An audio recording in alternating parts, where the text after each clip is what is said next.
Salut les coachs, salut à toutes, salut à tous. À la fin de l'épisode 67, nous avons laissé Lanester bien calé, au chaud, dans le haut du classement. On était alors le 15 septembre 2031. Tant l'équipe première que la réserve et les U19 se portaient bien, voire fort bien même. Nous allons reprendre là où nous en étions. Nous nous retrouvons fin octobre 2031, quatrième du championnat de National 3, groupe E, à 2 points du premier. On ne peut pas en demander beaucoup plus. Avec une seule défaite en 6 matchs, 2 matchs nuls quand même. On est toujours en course au niveau du championnat ainsi qu'en Coupe de France, où nous avons vécu le match le plus délirant de ma carrière de Lanester contre l'AS Pagny-sur-Moselle, équipe de Régional 2. Regardons ce match.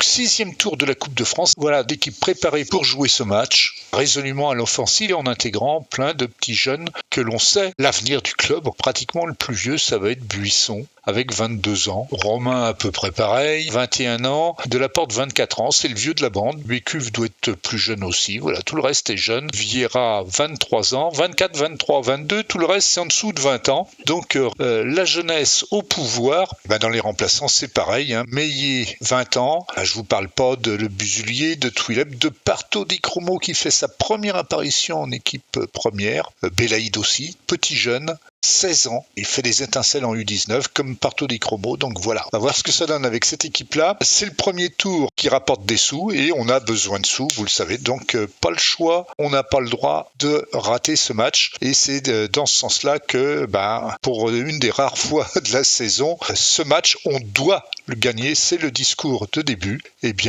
Allons voir tout de suite ce que ça donne. Donc voilà, c'est parti, c'est Pagny qui engage et il fallait pas rater son entrée dans le stade parce que ça ne va pas traîner. Vous allez me dire, contre une équipe de Régional 2, on ne prenait pas de gros risques. Si, quand même, parce que on a vu pire. On a vu bien des fois où ça cafouillait, et là, ça va être un match assez bizarre, comme j'en ai rarement eu dans ma carrière d'entraîneur. Donc Vieira récupère la balle, Moueli, Chabot, Moueli à nouveau, Vieira à nouveau. On prend un petit peu son temps. Longue ouverture de Vieira pour Delaporte qui a grillé la défense. Repasse par Bécuve. Centre de Bécuve, Maréchal, but. 56 secondes, ça pouvait pas mieux démarrer.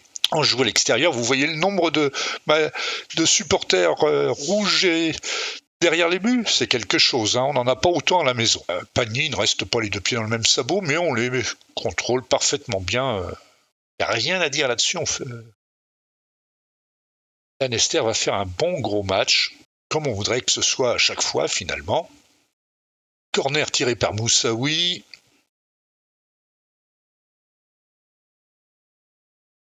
Repoussé par la défense. Delaporte pour Buisson. Delaporte à nouveau. 20 mètres. Ras du poteau. 2-0. On joue depuis 5 minutes. Difficile de faire une meilleure entame. Bon, Pagny ne va pas rester non plus les deux pieds dans le même sabot, ils essayent, mais bon. Pour une fois, Lanester va jouer comme un seul homme. Les 11 joueurs sont en place et ont l'intention de faire savoir qu'ils sont là. Et Romain est là aussi pour parer au grain. Pour le moment, il n'y a aucun risque. Pagny est plutôt timoré. Il faut dire que 2-0 après 5 minutes, ça calme.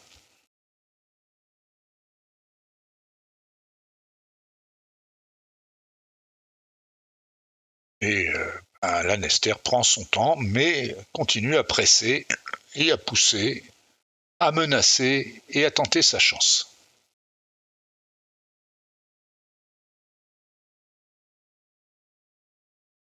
Eli qui va courageusement.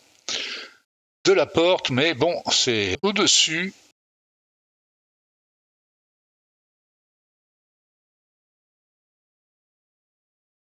Oui, ils tentent leur chance, mais bon, c'est désordonné, c'est mal cadré. et c'est vrai qu'on ne leur laisse pas beaucoup d'espace. Et pour une fois, l'équipe est très très bien placée. Bon, c'est vrai qu'en National 3, on est un peu en retard techniquement par rapport à nos adversaires, donc on a beaucoup plus de mal défensivement. Là, c'est pain béni pour le moment. Et là, nouvelle ouverture pour Moussaoui, de la porte, but. 3-0. Je suis pas sûr qu'il n'y avait pas hors-jeu de la porte. Et à peine une minute plus tard, sur l'engagement quasiment. Cette fois-ci, Pagny va mettre la tête au fond du seau, comme on dit. Reprise de Vieira qui va chercher le ballon dans les pieds de son adversaire. Chabot repasse par derrière. Romain pour Valette. Longue ouverture pour Maréchal qui prolonge la tête pour Belaïd qui n'est pas hors jeu contrairement à Delaporte qui lui l'était. Belaïd bute son premier but en équipe première, 16 ans. Parfait. Bon début, 4-0. Impeccable. On est à la 26e minute.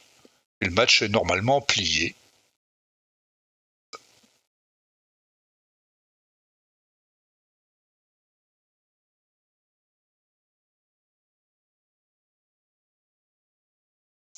Même si on a l'impression là il y a hors-jeu à mon avis. De toute façon, c'est non cadré.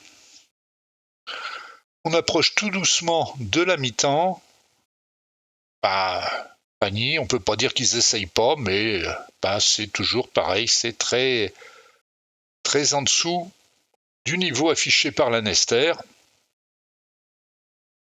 Donc tout baigne pour le moment.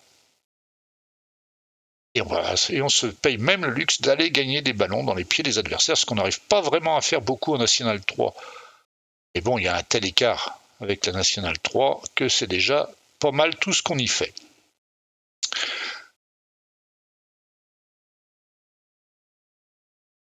On est toujours en première mi-temps. Dans les arrêts de jeu de la première mi-temps, Buisson, Valette, Mueli, vraiment un peu partout en ce moment. C'est un peu long pour Delaporte. Dommage. Là, on est toujours en fin de première mi-temps. Et Belaïd, bien arrêté par le gardien. Bon, deuxième mi-temps, j'ai eu tort. Je leur ai dit que j'étais très satisfait de leur première mi-temps. Ils vont s'endormir un petit peu sur leur laurier. Et là, on ronronne. Je ne dis pas qu'on ne fait rien. Oh, c'est bien qu'on essaye un petit peu. Mais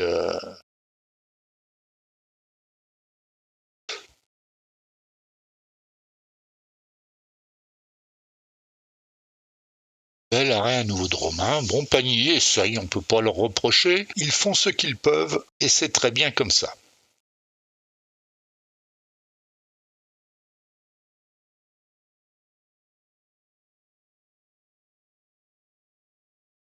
Et la Nester, je voulais dire, on run et les laisse faire un petit peu.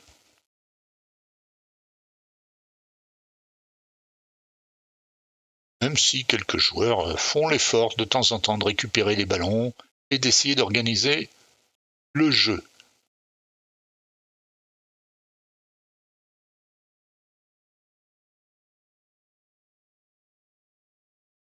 Bécuve sur son aile droite.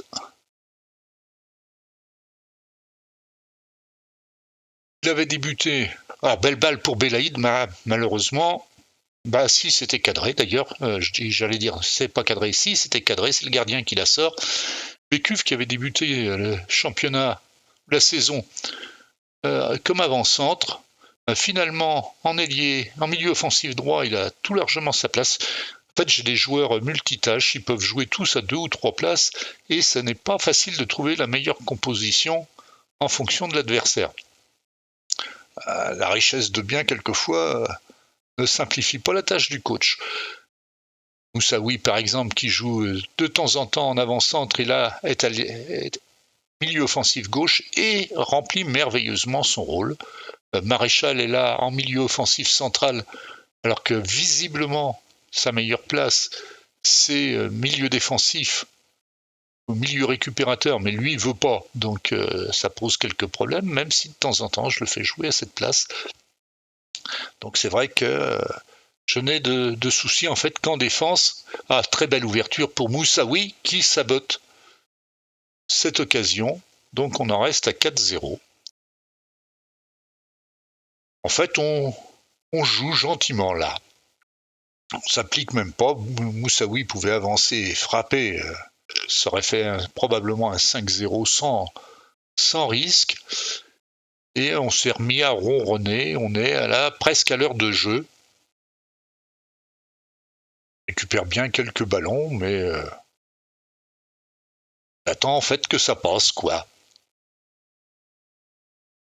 Et c'est pas bien de faire comme ça.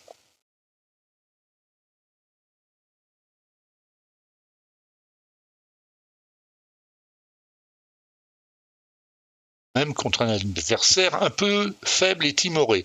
Husson qui a récupéré cette balle pour Tapuzza, 25 mètres au moins. Romain est légèrement avancé, ben voilà, boum, 4-1. C'est pas très grave. Mais à la 60e minute, on a une belle marge d'avance.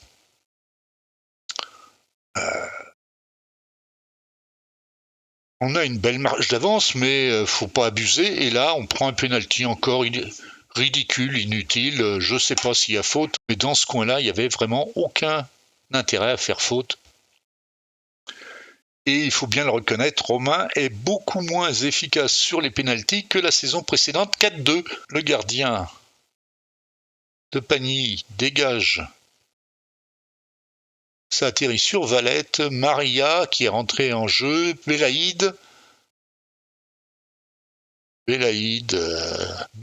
pour Maria, Buisson, Maréchal, Valette, Buisson à nouveau, on tourne, hein. Et Meillet pour Belaïd qui marque son deuxième but, bah voilà. Notre futur avançante est tout trouvé, il reste à patienter 3-4 ans qu'il arrive à un bon niveau. Bon, en tout cas, il est largement au niveau de la Régionale 2. Donc on en est à 5-2. 5-2, bon, bah, ça va, tout baigne. N'empêche que Pagny croit toujours un petit peu. Bon, ils nous en ont planté 2 en 5 minutes, ils peuvent se permettre d'y croire, ne serait-ce que pour leurs supporters. Valette, Vincent. Ah ben voilà, quand on commence à jouer trop cool, et Romain commence à se faire des bêtises lui aussi, parce que là, ce ballon-là, il devait l'avoir assez facilement. Même si c'est un tir de 25 mètres, il a le temps de le voir venir, il lui passe entre les doigts, parce qu'il se couche à retardement. 5-3. Faut pas déconner les gars, là. On avait une marge de confortable, et on est en train de jouer au con. Heureusement que Romain, cette fois-ci, est vigilant et le premier sur le ballon, parce que ça aurait pu faire 5-4. Heureusement, le temps passe et on est dans les arrêts de jeu, on est à la 91e minute, donc ça va aller, ça va aller. D'autant plus que en face, il commence à fatiguer. Et Meillet qui est rentré lui aussi à droite, parce qu'il est quand même mieux à droite qu'à gauche, malgré ses dénigrements. Très beau tir sur le poteau, mais Moussaoui, pour une fois, a suivi. Il est revenu en avançante, d'ailleurs, je crois. Là, c'est la place à gauche à Maria, qui dégage. Et on reprend cette balle, Buisson, c'est bien. On se bat quand même un petit peu sur les ballons, sans s'inquiéter outre mesure. Vieira, grosse bêtise, heureusement que Vincent a suivi. Vieira, Meillet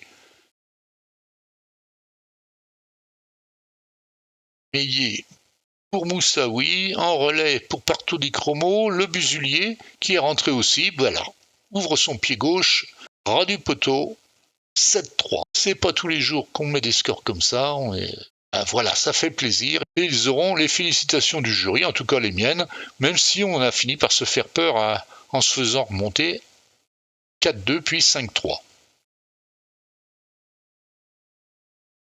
On a connu des remontées pires que ça, on en a commis quelques-unes aussi nous-mêmes, donc on se méfie toujours un petit peu. Partout Chromo qui a fait une rentrée fracassante. Lui aussi, c'est un futur grand espoir du club, enfin j'espère. Et Vincent, auquel on ne croyait pas trop, c'est un joueur emprunt, je vous rappelle, finalement il tient bien sa place. Bon là, contre une Régionale 2, il peut se permettre quand même. On a passé ce tour-là et tout va bien.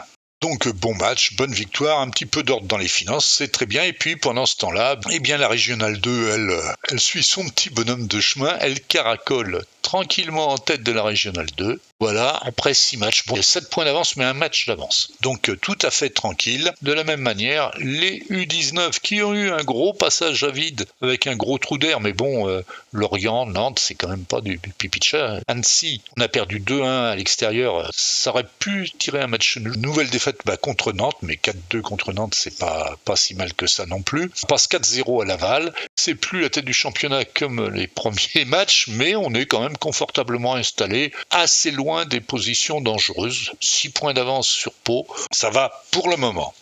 On arrive fin novembre, et vous voyez que le calendrier de l'équipe première est quand même, non pas miraculeux, mais très très confortable. Après notre victoire sur Pagny 7-3, bon, on a battu la réserve de Caen 3-2. Le Havre, les municipaux du Havre 3-1. Je vais pas déflorer le sujet, mais ils vont être premiers du groupe à mi-saison quasiment. On bat ensuite Landerneau à l'extérieur 3-1. On bat Cognac, une équipe de Régionale 1 à l'extérieur en Coupe de France, et on fait match nul contre le Havre Caucriauville 2-2.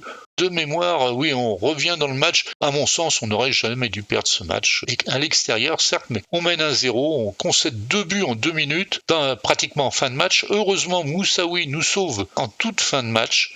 On va regarder les buts, vite fait. Enfin, en début de deuxième mi-temps, Guigny s'échappe sur son aile gauche, fait tout le tour de la surface de réparation adverse et des défenseurs pour aller planter un but ras du poteau tout en force. Et on prend l'eau en 5 minutes, même pas en 2 minutes, on prend 2 buts. Voilà. Mauvaise défense de Buisson, qui se fait prendre de la tête alors que c'est sa spécialité, il a une bonne détente et un bon coup de tête. Et là, alors là, magnifique but qu'on encaisse et qu'on subit malheureusement, et on est mené 2-1 à 10 minutes de la fin du match. Heureusement, Moussaoui sur corner redonne le ballon, le récupère, dans une position absolument impossible. Il bat le gardien au premier poteau. Ça aurait été dommage de perdre ce match, même si on n'a pas énormément de tirs cadrés. On a quand même 2,64 de XG, 16 tirs. Alors ça s'est bien amélioré, les occasions sont revenues. En début de saison, j'avais de gros soucis, plus d'attaque, plus d'occasions, plus de buts. D'abord, on a fait revenir Nguini qui marque quand même des buts, malgré que quand on regarde statistiquement, c'est pas brillant, c'est pas terrible, mais il a ce petit quelque chose en plus qui fait que par rapport aux autres, il marque des buts. On est toujours à la recherche de ce genre de perles rares quand on coach une équipe. Guigny, c'est un cas atypique. Il n'est pas très bon, mais il est là pour marquer des buts. On ne lui demande rien d'autre. Et oui, je disais donc en début de saison, avec cette même façon de jouer, j'avais voulu renforcer ma défense en mettant mes arrières latéraux, les cantonner à un rôle défensif. Grosse erreur. Depuis, j'ai repris à les mettre en latéraux, en soutien ou en latéraux offensifs. Et ça alimente bien, on va dire, la ligne d'attaque. Et depuis, il n'y a plus trop de soucis. Donc, bien sûr, tout a l'air de bien se passer. D'abord, la cohésion d'équipe est excellente, l'atmosphère au club aussi. On a toujours quelques joueurs mécontents, mais c'est en U19 des joueurs qui supportent mal les critiques sur des entraînements défaillants et qui veulent partir. Ils partiront dès le mercato, ils vont être lourdés, ça c'est certain. Pour rien, je les donne cadeau de la maison.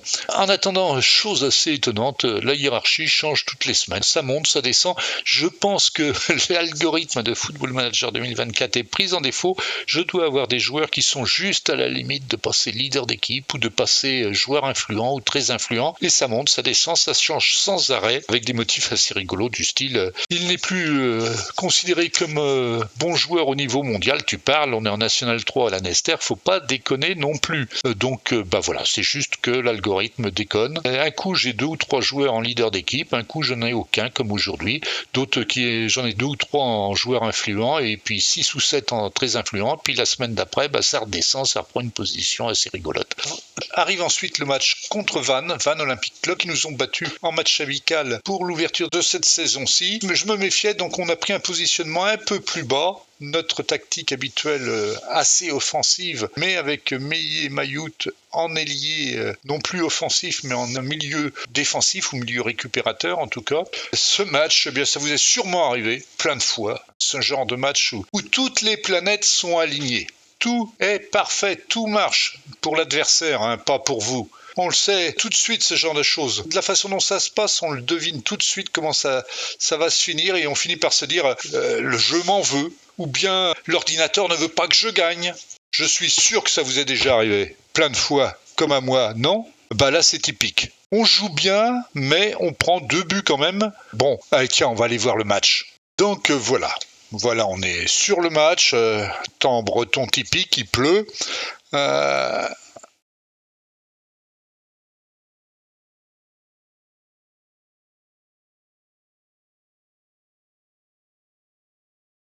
Et ben, faut le reconnaître, on subit, mais on est très dangereux tout de même et on joue plutôt bien. Voilà, on récupère des ballons comme Maréchal ici, Nguini qui est, ça coulisse bien, ça se passe plutôt pas mal. Meillet qui fait le trou, qui centre, c'est dévié par le défenseur et le gardien intercepte. Mayout à la baguette pour le coup franc, c'est repoussé.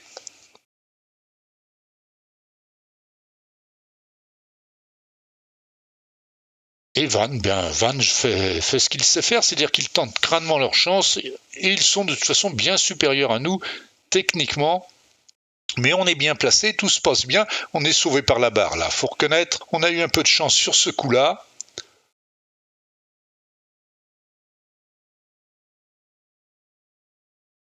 Et vous voyez, la défense est à sa place, pas de souci. Castet était en place pour surveiller de près Kinami, le buteur numéro 1 de Vannes OC, il ne l'a pas lâché, ça va pas empêcher, comme vous le verrez tout à l'heure, ça va pas empêcher Kinami, après s'être blessé tout seul, de nous planter 2 buts. Alors, le premier, ça va être maintenant, je crois bien, voilà. Masumu fait l'effort sur le côté. Et Kinami qui est blessé au pied, il marque de la tête pour changer. 1-0 pour Vannes.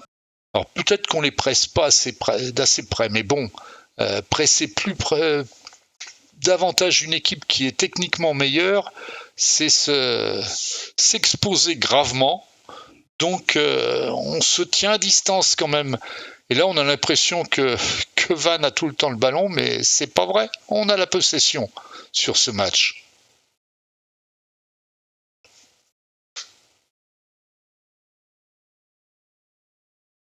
Et ils en sont réduits à tirer de loin, sans danger.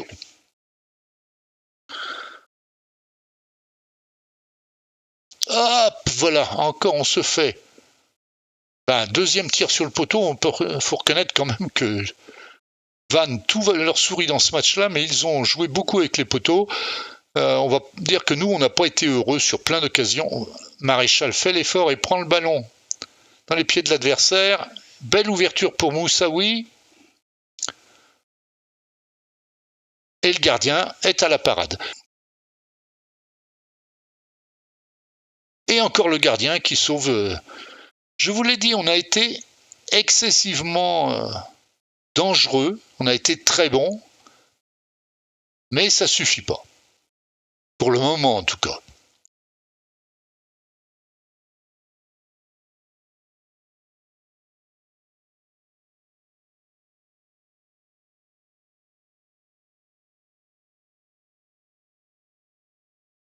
Et Romain est à la parade. Gros match encore de Romain. Hein.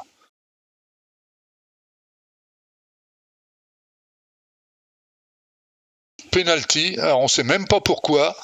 Trop d'engagement. Bon, moi je veux bien. Kinami blessé au pied, se sert du même pied pour marquer le penalty et faire le trou 2-0. Bon, là ça commence à devenir compliqué.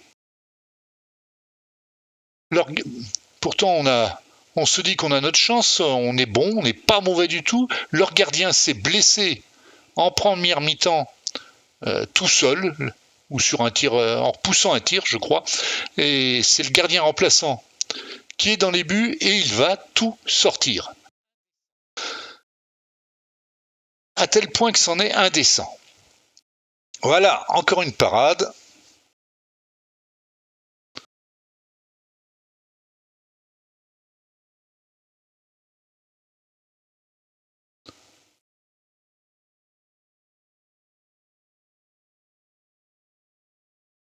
Un peu gourmand de Guinée sur ce coup-là. Il aurait mieux fait de passer la balle.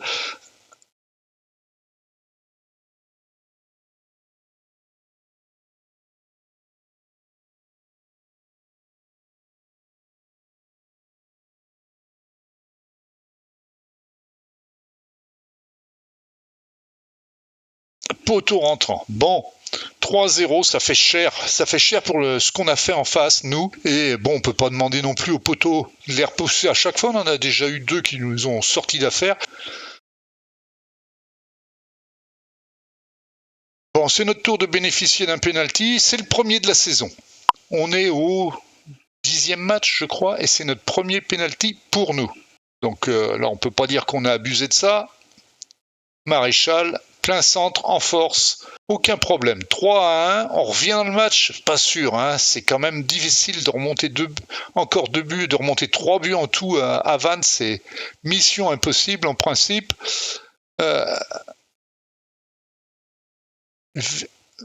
Valette au centre, Meillir à nouveau pour Valette qui centre, Maria, boum, 3-2. Ah bah si, on peut peut-être remonter 3 buts à Vannes. Mais on est à la 87e minute, va falloir faire vite maintenant. Mais on s'y emploie.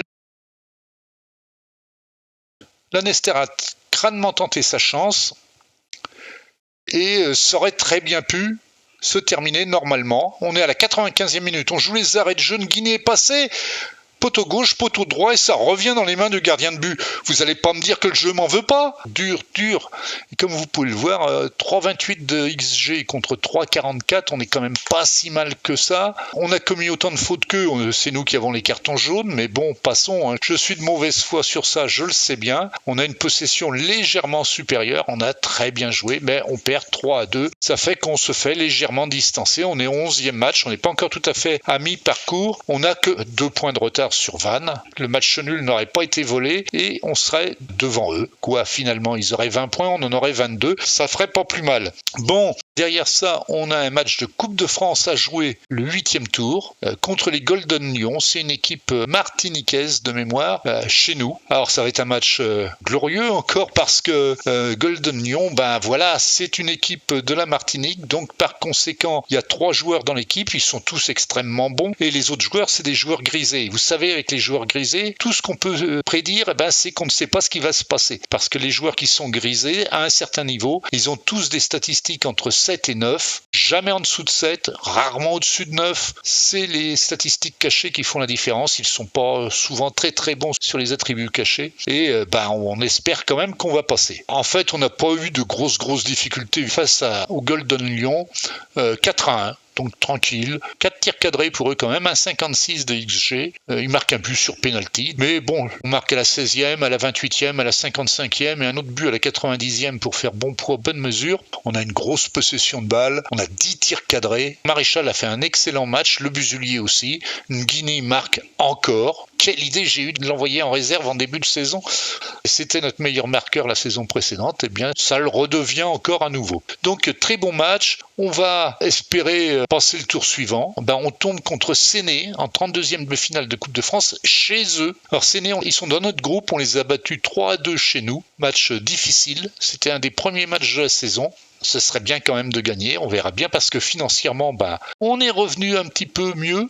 mais on a encore du chemin à faire. On est à moins 60 000. Ce serait bien de faire quelque chose de sympa. En attendant, on a eu la présentation de l'équipe des New Gen qui va arriver dans maintenant 3 mois. Un excellent gardien, un bon défenseur central, un des milieux défensifs très bons et un de nos ailiers pourrait s'avérer prometteur. Bon, on va espérer parce que le reste de l'équipe c'est assez moyen. Mais vous savez que ce genre de prophétie et de prévision, ça ne tient que parce que l'on peut en espérer. En attendant, comme on n'a pas rejoué, on est toujours au même point, on est 5e avec un match de retard et 4 points de retard sur Le Havre. Je vous l'avais dit, Le Havre, on les a battus, on a bien fait, ils sont devant nous pour le moment. Rapidement, la réserve, ça parle d'elle-même, elle vient de faire une contre-performance contre Gestel, mais malgré tout, elle est bien placée dans le groupe. 4 points d'avance sur la montagne réserve qui ne peut pas monter parce que son équipe première est en régional 1 et elle ne montera pas vu qu'elle est au milieu de tableau. Donc on a en fait 9 points d'avance sur le premier qui pourrait nous disputer la montée. Pour en finir, les U19 viennent de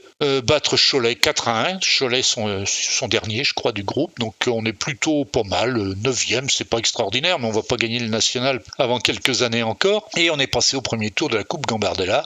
Donc prêt à jouer le tour suivant. Et le prochain tour, ce sera un 32e de finale contre Clermont. Clermont U19 joue en national U19 aussi. Bon, ils sont pas beaucoup plus brillants que nous, donc c'est jouable. Faut espérer, mais ce sera chez eux. Donc pas facile.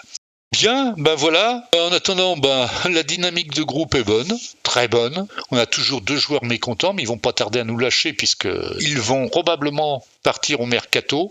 Vous savez quoi, les coachs ? Je crois qu'on va s'en arrêter là. N'oubliez pas de vous abonner si ce n'est déjà fait. Le prochain épisode de mon système, on sera juste après les New Gen, je pense. J'espace un petit peu, je vous montre pas tout, mais j'ai pas grand chose de plus à vous apprendre sur le championnat de National 3. Tant que je serai pas en National 2, on fera des vidéos plus espacées, un peu plus condensées.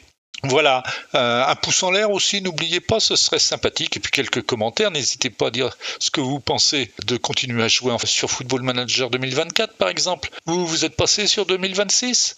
Vous en pensez quoi ? Allez, je vous souhaite à tous de bons jeux. On se retrouve pour les New Gen. Salut les coachs. Salut à toutes, salut à tous. Bye bye.